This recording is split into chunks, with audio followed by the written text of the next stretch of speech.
Sir Deepak Sharma. हम maths का chapter पढ़ रहे थे, कौन सा? फ्रैक्शन। इससे पिछले वीडियो में मैंने आपको फ्रैक्शन क्या होता है उसका बेसिक कंसेप्ट सिखाया था और फ्रैक्शन के टाइप्स देखे थे। टाइप्स हमने कौन से देखे थे? Proper fraction, improper fraction and mixed fraction. तो बच्चों प्रॉपर फ्रैक्शन क्या था? प्रॉपर फ्रैक्शन मतलब जब भी हमारा डिनोमिनेटर न्यूमरेटर से बड़ा होगा तो उस फ्रैक्शन को मैं क्या बोलूंगा? Proper fraction. इम्प्रॉपर फ्रैक्शन क्या होगा? जब भी मेरा न्यूमरेटर क्या होगा? बड़ा होगा डिनोमिनेटर से, तो कौन सा फ्रैक्शन होगा? Improper fraction. अब नेक्स्ट था मेरा मिक्स्ड फ्रैक्शन। मिक्स्ड फ्रैक्शन क्या था बच्चों? एक होल नंबर और एक प्रॉपर या फिर इम्प्रॉपर फ्रैक्शन के मिक्सचर को हम लोग क्या बोलेंगे? Mixed fraction. जैसे मैंने लिख दिया 3/2/4। आप स्क्रीन पे देख पा रहे हैं बोर्ड पे 3/2/4। तो बच्चों ये 3 क्या है? एक होल नंबर है मेरा। 2/4 क्या है मेरा? कौन सा फ्रैक्शन है? Proper fraction. मतलब ये जब भी हम बात करेंगे इसकी मिक्स्ड फ्रैक्शन, तो मिक्स्ड फ्रैक्शन क्या होता है? It is a combination of whole number and proper fraction और इम्प्रॉपर फ्रैक्शन। मतलब जब मैं किसी होल नंबर को किसके साथ मिला दूंगा? प्रॉपर फ्रैक्शन या स्टार्ट। मिक्स्ड फ्रैक्शन क्या था बच्चों? हमारा होल नंबर और प्रॉपर फ्रैक्शन या इम्प्रॉपर फ्रैक्शन को जब मैं कर रहा हूँ तो मेरा क्या आ रहा है? मिक्स्ड फ्रैक्शन आ रहा है।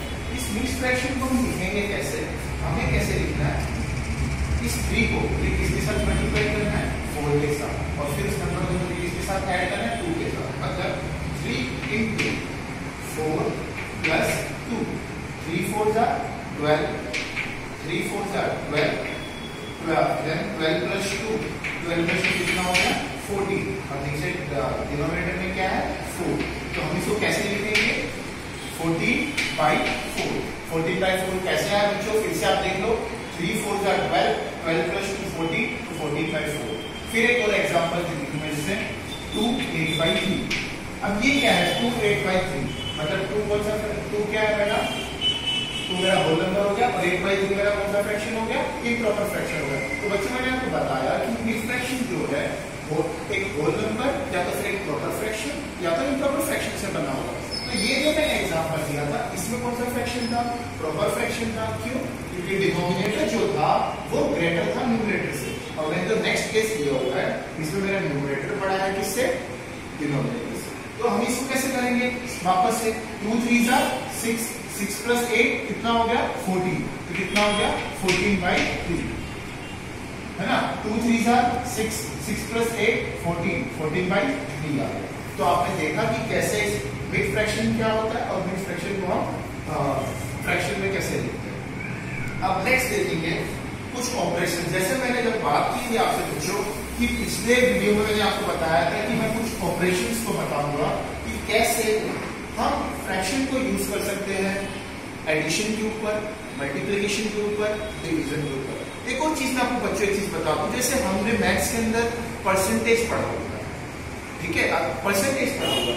जैसे मैंने लिखा 80%। क्या लिखा बच्चों? 80%। ये 80% अब आप जानते हो ये परसेंट किसको शो करता है? 100। तो मैंने कैसे लिख दिया? 80/100। तो आप देख पाओगे बच्चों ये क्या हो गया? एक फ्रैक्शन। 0 0 cancel out. 2 4 जा 8। 2 5 जा 10। तो क्या निकल के आया यहाँ से? 4/5। तो बच्चों मुझे ये चीज पता चली कि 80% जो है वो किसको शो कर रहा है? एक फ्रैक्शन वैल्यू को 4/5। जैसे बच्चों मैंने लिख दिया 50%। मैंने बच्चों क्या लिखा हुआ है? 50%। तो अब हमें पता करना हो कि 50% की फ्रैक्शन वैल्यू क्या होगी, तो क्या होगी? डायरेक्टली मुझे पता चल जाएगा 1/2। आप बोलोगे सर 1/2 आया कैसे? तो कैसे लिखा? 50%। 50% क्या शो करेगा हमें? 100। ये क्या हो गया? 0 0 कैंसिल आउट। 5 1 5, 5 2 10। तो क्या आया? 1/2। तो बच्चों हमने परसेंटेज से फ्रैक्शन वैल्यू भी सीखी, ठीक है? जैसे मैं बात करूं 75%। 75% का आंसर क्या आएगा? 3/4। कैसे आएगा? 3/4 मतलब 75/100। 25 3s are 75। 25 4s are 100। तो आंसर मेरा कितना आ गया? 3/4। तो बच्चों आपने अभी क्या सीखा कि कैसे परसेंटेज से भी हम फ्रैक्शन वैल्यूज निकाल सकते हैं। और देखिए बच्चों मैथ्स के अंदर फ्रैक्शन बहुत इंपॉर्टेंट चीज है। फ्रैक्शन ही आपको क्या सिखाएगा? Ratio, proportion. स्टार्ट। बच्चों जैसे मैंने बात की कि हम लोग फ्रैक्शन को परसेंटेज में, मैंने आपको बताया कि कैसे एक परसेंटेज वैल्यू को मैंने फ्रैक्शन में कन्वर्ट कर दिया। तो जैसे मैथ्स में आपके एक चैप्टर आता है रेशियो, क्या चैप्टर आता है? रेशियो। तो बच्चों जैसे मैंने लिखा 3:4, क्या लिख दिया? 3:4। तो इसको मैं कैसे लिख सकता हूँ? 3/4। जैसे मेरा रेशियो हो गया 6:8, तो मैं इसे कैसे लिख सकता हूँ? 6/8। तो मतलब हमारे जो फ्रैक्शंस हैं, हमारे जो फ्रैक्शन वैल्यूज हैं, वो हमें क्या बताती हैं? रेशियोज भी बताती हैं। जैसे अब मुझे 3/4 को रेशियो में लिखना, तो मैं डायरेक्टली इसको कैसे लिख सकूंगा? 3:4। अब जैसे मुझे इस फ्रैक्शन वैल्यू को रेशियो में लिखना, तो कैसे लिख दूंगा? 6:8। तो आपने देखा कि फ्रैक्शन को यूज, फ्रैक्शन का जो कंसेप्ट है, मैंने कैसे परसेंटेज में अप्लाई किया और कैसे रेशियो में अप्लाई किया। बच्चों अब हम देखेंगे कि कैसे फ्रैक्शन को हम लोग एडिशन के ऊपर अप्लाई कर सकते हैं, सब्ट्रैक्शन। स्टार्ट बच्चों, तो अब हम देखेंगे कैसे फ्रैक्शन को ऐड करते हैं। तो मैंने बोर्ड के सामने, बोर्ड पे 2 क्वेश्चन लिख रखे हैं, चलिए इनको सॉल्व करते हैं। 1/2 प्लस 1/4, मुझे क्या करना है? 1/2 एक फ्रैक्शन है, 1/4 एक फ्रैक्शन है, मुझे क्या करना है? ऐड करना है। तो कैसे ऐड करेंगे? तो बच्चों एक चीज हमेशा याद रखना, जब भी डिनोमिनेटर सेम होगा, डिनोमिनेटर सेम होगा तो डायरेक्टली ऐड हो जाएगा। अगर डिनोमिनेटर सेम नहीं होगा तो हमें क्या करना पड़ेगा? एलसीएम। तो हम क्या लेंगे यहाँ पे? एलसीएम। आप देख रहे हो कि यहाँ पे डिनोमिनेटर क्या है? 2 है, यहाँ पे डिनोमिनेटर क्या है? 4 है। तो मुझे डिनोमिनेटर को क्या करना पड़ेगा? सेम करने के लिए अब देखो 2 और 4 का मुझे एलसीएम लेना पड़ेगा। तो एलसीएम लेंगे कैसे? 2 और 4 का मुझे क्या लेना है? एलसीएम। तो 2 से किया, 2 1 जा 2, 2 2 जा 4। तो मेरा क्या आ गया एलसीएम बच्चों? 4। क्या आ गया एलसीएम? 4। मेरा मतलब एलसीएम क्या आया? 4। अब मुझे दोनों नंबर पे क्या करना पड़ेगा? डिनोमिनेटर सेम करना पड़ेगा। तो मेरा डिनोमिनेटर मुझे क्या बनाना पड़ेगा? 4। तो चलिए 4 बना लेते हैं। अभी बच्चों मैं 2 को किसके साथ मल्टीप्लाई करूं कि 4 आ जाए? तो मुझे 2 को किसके साथ मल्टीप्लाई करना पड़ेगा? 2 के साथ। और 1 को 4 बनाने के लिए किसके साथ मल्टीप्लाई करना पड़ेगा? 4 के साथ। चलिए मल्टीप्लाई करते हैं। तो मैंने किसके साथ मल्टीप्लाई करूंगा? मैंने इसको 2 से किया और इसको भी 2 से किया। अभी एक चीज हमेशा याद रखना, यहाँ पे 2 है तो आप ऊपर भी 2 ही लोगे, मतलब नीचे जो नंबर हम लेंगे वही ऊपर आपको करना है। ऐसा नहीं कर देना है कि यहाँ पे आपने 4 से कर दिया और यहाँ से 2 कर दिया, नहीं, ये आपको नहीं करना है। आप जो भी नंबर यहाँ डिनोमिनेटर में मल्टीप्लाई करेंगे सेम आप ऊपर करेंगे। तो क्या होगा यहाँ पे बच्चों? 2 1 जा 2, 2 2 जा 4। तो यहाँ पे डिनोमिनेटर क्या हो गया? 4। अब हमें 1/4 को करना है। 1/4, अब देखो यहाँ पे तो 4 है ही ऑलरेडी, यहाँ पे 4 ऑलरेडी है, तो मुझे क्या करना पड़ेगा? 1 के साथ मल्टीप्लाई करना पड़ेगा 4 को, क्योंकि यहाँ पे पहले से 4 है। तो यहाँ पे क्या आ गया? 1/4। क्या आ गया? 1/4। अब देखिए, आप देख पा रहे हैं कि पहले डिनोमिनेटर्स अलग थे, अब डिनोमिनेटर देखिए सेम हो गए ना। अब सिंपली क्या करेंगे? हम ऐड कर लेंगे। चलिए ऐड कर लेते हैं। ऐड क्यों कर रहे हैं? क्योंकि यहाँ पे ऐड दिया हुआ है। तो 2/4 प्लस 1/4। तो बच्चों 2 + 1 कितना हो गया? 3। अब कोई भी बच्चा ऐसा नहीं करेगा कि सर आपने यहाँ पे 2 + 1 3 कर दिया तो 4 प्लस, यहाँ पे भी 4 + 4 8 हो जाएगा, 3/8। नहीं, ये चीज रॉन्ग है। डिनोमिनेटर को आपको क्या रखना है? सेम। ये कंसेप्ट आप अपने माइंड में स्टोर कर लीजिए कि जब भी एलसीएम वाले क्वेश्चन आएंगे तो हमें डिनोमिनेटर को क्या रख लेना है? सेम। तो ये क्या हो गया? 3/4। देखा आंसर क्या आया हमारा? 3/4। चलिए नेक्स्ट क्वेश्चन करते हैं। यहाँ पे भी एलसीएम लेंगे हम लोग। यहाँ पे एलसीएम क्या आएगा? 16। एलसीएम क्या आ गया? 16।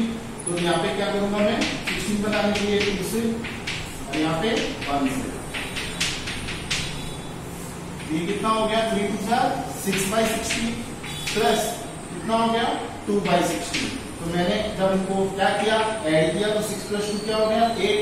8/16 कितना हो गया? 8/16। जब 3/8 + 2/16 जब मैंने ऐड किया तो मेरा आंसर क्या आया? 8/16। अब बच्चों स्टार्ट। इसे बच्चों आपने सीखा कि कैसे हमने 2 फ्रैक्शंस को क्या किया? ऐड किया। अब आप देख पा रहे हैं बोर्ड पे 2 फ्रैक्शंस को हम लोग क्या करेंगे? सब्ट्रैक्ट करेंगे। सब्ट्रैक्ट करना मतलब एक फ्रैक्शन को दूसरे फ्रैक्शन के चलिए, जब भी एडिशन के क्वेश्चन आ जाए या फिर आपके पास सब्ट्रैक्शन के क्वेश्चन आ जाए तो आप क्या लेंगे? एलसीएम। तो यहाँ पे 8 और 6 का एलसीएम निकालेंगे। चलिए निकाल लेते हैं। 2 4 जा 8, 2 3 जा 6, 2 2 जा 4, 3, यहाँ पे 2 से किया हमने, तो क्या हो गया? 2 2 जा 4, 4 2 जा 8, 8 3 जा 24। तो मेरा कितना एलसीएम निकल के आया? 24। तो बच्चों ये 24 क्या है? मेरा एलसीएम है। एलसीएम में मतलब मुझे डिनोमिनेटर में क्या बनाना है? 24। तो 3/8, 24 बनाने के लिए मुझे 8 के टेबल में बच्चों 24 कब आता है? 8 1 जा 8, 8 2 जा 16, 8 3 जा 24। तो मुझे क्या करना पड़ेगा? ऊपर नीचे 3 से मल्टीप्लाई करना पड़ेगा। कर दिया। फिर क्या है इसमें? माइनस। अब 6 के टेबल में 24 कब आता है? कब आता है? 6 4 जा 24। Very good. अब देखो 3 3 जा कितना हो गया? 9 माइनस कितना हो गया? 5 4 जा 20 कितना हो गया? 20। यहाँ पे कितना है? 24। यहाँ पे कितना है? 24 है ना। अब देख पा रहे आप 9 में से मुझे क्या करना है? 20 माइनस करना है। तो अब देख पाओगे कि 20 में से 9 अगर मैं माइनस करता हूँ, देखो 20 में से मुझे क्या करना है? 9 माइनस करना है। ये 10 हो गया, 1 हो गया, ये 1 तो कितना आ गया? 11। तो मेरा आंसर क्या आता है? 11 आता है। अब बच्चों पॉजिटिव 11 कब आएगा? जब मेरा बड़ा नंबर, जब मैं जल्दी बड़े नंबर में से छोटा नंबर माइनस करूंगा तो मेरा बड़ा नंबर आएगा। और आप यहाँ देख पा रहे हो कि मैं क्या कर रहा हूँ? छोटे नंबर में से माइनस कर रहा हूँ। क्या मेरा आंसर क्या आएगा? -11/24। -11/24। नेक्स्ट क्वेश्चन है मेरा। नेक्स्ट क्वेश्चन है 6 and 8। 6 and 8 मैं यहाँ पे देखिए सेम हो जाएगा। यहाँ पे तो मैं क्वेश्चन को यहाँ पे चेंज कर लेता हूँ। यहाँ पे मैं 12 कर लिया मैंने। तो यहाँ पे 6 और 12 का एलसीएम क्या हो गया? 12। क्या हो गया एलसीएम? 12। क्या हो गया? 12। तो अब क्या होगा? 12 बनाने के लिए मुझे 2 से मल्टीप्लाई करना पड़ेगा, माइनस 3/12 तो 1 से मल्टीप्लाई करना पड़ेगा। ये कितना हो गया? 9 2 जा 18/12 माइनस 3 1 जा 3/12। तो 18 माइनस 3 कितना हो गया बच्चों? 15/12। कितना हो गया? 15/12। और 15/12 को अगर मुझे रिड्यूस फॉर्म में करना है, मतलब छोटे फॉर्म में करना है, तो कैसे आएगा? 3 5 जा 15, 3 4 जा 12। तो मेरा आंसर क्या निकल के आया? 5/4। ये 5/4 कैसे आया?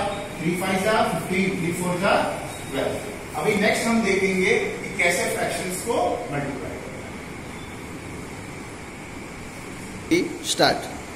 बच्चों जैसे हमने दो फ्रैक्शंस के एडिशन सीखे, सब्ट्रैक्शन सीखे, अब हम सीखेंगे कैसे दो फ्रैक्शंस को हम मल्टीप्लाई कर सकते हैं। स्क्रीन में आप देख पा रहे हैं कि मैंने कुछ क्वेश्चंस लिखे हुए हैं कि मुझे क्या करना है? मल्टीप्लाई करना है। तो बच्चों एक इंपॉर्टेंट चीज जो आप अपने माइंड में स्टोर कर लो, जब भी दो फ्रैक्शंस को मुझे क्या करना होगा? ऐड करना होगा। तो मैं क्या करूंगा? उनको एलसीएम, अगर देखो बेस सेम नहीं है, मतलब डिनोमिनेटर सेम नहीं है, तो आप एलसीएम ले लो। अगर बेस सेम है तो डायरेक्टली कर सकते हो। ठीक है, ये चीज जो एलसीएम का जो कंसेप्ट है ये आपके एडिशन में अप्लाई होगा और सब्ट्रैक्शन में अप्लाई होगा, पर मल्टीप्लिकेशन में कभी भी एलसीएम नहीं लेना होता है। बहुत से बच्चों को ये चीज डाउट होती है, बच्चे क्या करते हैं? मल्टीप्लिकेशन में भी एलसीएम ले लेते हैं। पर बच्चों कभी भी ये चीज अपने माइंड में स्टोर कर लो कि we will not take LCM in multiplication. We will never take, हम लोग कभी भी मल्टीप्लिकेशन में एलसीएम नहीं लेते। ओके, चलिए क्वेश्चंस को सॉल्व करते हैं तो आपको कंसेप्ट समझ में आएगा। अब बच्चों यहाँ पे हम क्या करेंगे? डायरेक्टली न्यूमरेटर को न्यूमरेटर से मल्टीप्लाई करना है और डिनोमिनेटर को डिनोमिनेटर के साथ। 4 2 जा कितना हो गया? 8, 8 6 जा 48। एक ये मेथड है। दूसरी मेथड क्या है कि आप इसको चाहो तो ऐसे भी कर सकते हो। अभी 8 के टेबल में 48 आएगा क्या? अगर मुझे इसको कट करना है, जैसे 2 4 का 8 हो गया, 8 6 का 48 हो गया। अगर मुझे इसका रेडियस फॉर्म में लिखना है तो कैसे हो सकता है? ये 4 से क्या है? 4 के टेबल में 8 कब आता है? 2 टाइम्स। और 4 के टेबल में 48 कब आता है? 12 टाइम्स। कब आएगा? 12 टाइम्स, क्योंकि 12 4 48। और 2 के टेबल में 12 कब आएगा? 6 टाइम्स। तो मेरा फाइनल आंसर क्या निकल गया है इसमें जब मैंने सॉल्व किया तो 1/6। एक ये मेथड है कि डायरेक्टली आप मल्टीप्लाई करो। दूसरी मेथड क्या है, आप कैंसिल आउट कर दो। 2 1 जा 2, 2 3 जा 6, 4 2 जा 8, सॉरी 4 1 जा 4 और 4 2 जा 8। तो यहाँ पे भी आपको क्या मिल गया 6। तो आप देख पाएंगे 1 into 1 1, 2 3 जा 6, आंसर क्या आएगा। चलिए नेक्स्ट मैं बताता हूँ आपको कैसे कर सकते हैं इसको। अगर मैं कट करके कर रहा हूँ तो कैसे कर सकते हैं, 6/10 into 8/6। तो मैं देख 6 6 डायरेक्टली कैंसिल आउट हो गया। अभी हमें हमेशा छोटे नंबर से लेना है और एक ऐसा नंबर लेना है जो दोनों के टेबल में कैंसिल आउट हो। तो हम लेंगे 2 4 जा 8, 2 5 जा 10। अब कोई भी ऐसा नंबर नहीं है, एक ऐसा नंबर जो 4 को कैंसिल आउट कर दे या 5 को कैंसिल आउट कर दे। तो मेरा आंसर क्या आ गया 4/5। क्या आ गया 4/5। अब बच्चों मैंने जो क्वेश्चन लेके रखा हुआ है वो कैसे क्वेश्चन दिया वो कैसा है, माइनस वाला। यहाँ पे आप देखेंगे कि एक फ्रैक्शन माइनस में है और एक फ्रैक्शन पॉजिटिव है। चलिए क्वेश्चन को सॉल्व करें। इस क्वेश्चन को सॉल्व करने से आप एक कंसेप्ट सीख लो कि हमेशा प्लस इंटू प्लस क्या होगा प्लस, माइनस इंटू प्लस क्या होगा माइनस, माइनस इंटू माइनस क्या होगा प्लस। मतलब जब भी कोई नंबर पॉजिटिव में उसको मल्टीप्लाई कर रहे हैं माइनस के साथ तो क्या आएगा माइनस। हमेशा याद रखना minus minus plus, plus minus minus और माइनस प्लस माइनस। तो वही कंसेप्ट हम यहाँ अप्लाई करेंगे। तो क्या हो गया, अब इसको कैसे करेंगे, 5 2 जा 10, 10 आ गया बच्चों। और यहाँ पे क्या है माइनस है तो -10। अब 8 4 जा 32। आप चाहो तो इसको ऐसे भी जोड़ सकते हो, नहीं तो इसको अगर रेड्यूस फॉर्म में करना है तो कैसे करेंगे। 2 के टेबल में 10 कब आता है 5 टाइम्स और 2 के टेबल में 32 कब आता है 16 टाइम्स। तो हमारा आंसर क्या आ गया -5/16। क्या आ गया -5/16। अब ये लास्ट क्वेश्चन, चलिए इसको फटाफट सोल्व करेंगे। अब आप यहाँ देख पा रहे हैं कि 3 के टेबल में अब मैंने इसको एक मेथड से किया डायरेक्टली वाली। अब इसको मैं एक मेथड से करता हूँ -3/6 into -8/8। अंदर ये मुझे इसको कैंसिल आउट करना है तो कैसे करेंगे। 3 के टेबल में 12 कब आता है 4 टाइम्स। अभी क्या हो गया ये 2 3 जा 6, 2 4 जा 8। माइनस माइनस क्या हो गया, देखिए माइनस माइनस क्या होता है प्लस। तो मेरा आंसर क्या निकल के आया, मतलब अगर मैं चाहूँ इसको कैंसिल आउट कर दूं तो मेरा आंसर क्या आ गया 1/3। कितना है 1/3। अब अगर मेरे को दूसरी मेथड से सॉल्व करना है तो मेरा आंसर क्या है, आंसर क्या आएंगे हमेशा। आप मैथ्स में कोई भी मेथड क्यों ना ले लो आपका आंसर क्या आएगा सही। चलिए देखिए 8 3 जा 24, माइनस माइनस प्लस 12 6 जा कितना होगा 72 है ना, 6 2 जा 12 कितना हो गया 72। बच्चों मैथ्स के लिए टेबल्स आने बहुत ज्यादा जरूरी है, तो आप 1 से लेकर 30 तक टेबल्स कर लीजिए। कितना हो गया 12 6 जा 72। अब 24 के टेबल में 72 कब आता है 3 टाइम्स। 24 1 जा 24 3 जा। तो हमारा आंसर क्या आया 1/3। पहले भी हमारा आंसर क्या आया था 1/3। तो बच्चों आपने देखा कि कैसे फ्रैक्शंस के अंदर हमारे आंसर्स जो है सेम आ रहे, आंसर्स क्या आ रहे सेम। हमने आज फ्रैक्शंस के अंदर क्या क्या सीखा, इक्विवेलेंट फ्रैक्शन क्या होता है और कुछ ऑपरेशंस को किया जैसे addition, subtraction, multiplication. Next video में बच्चों में बताऊंगा कि कैसे डिवीजन के ऊपर फ्रैक्शन करते हैं। तब अगर आपको ये वीडियो अच्छा लगा हो तो लाइक कीजिए और कुछ डाउट हो तो यूट्यूब चैनल पे कमेंट बॉक्स में कमेंट कीजिए और सब्सक्राइब कीजिए। Thank you.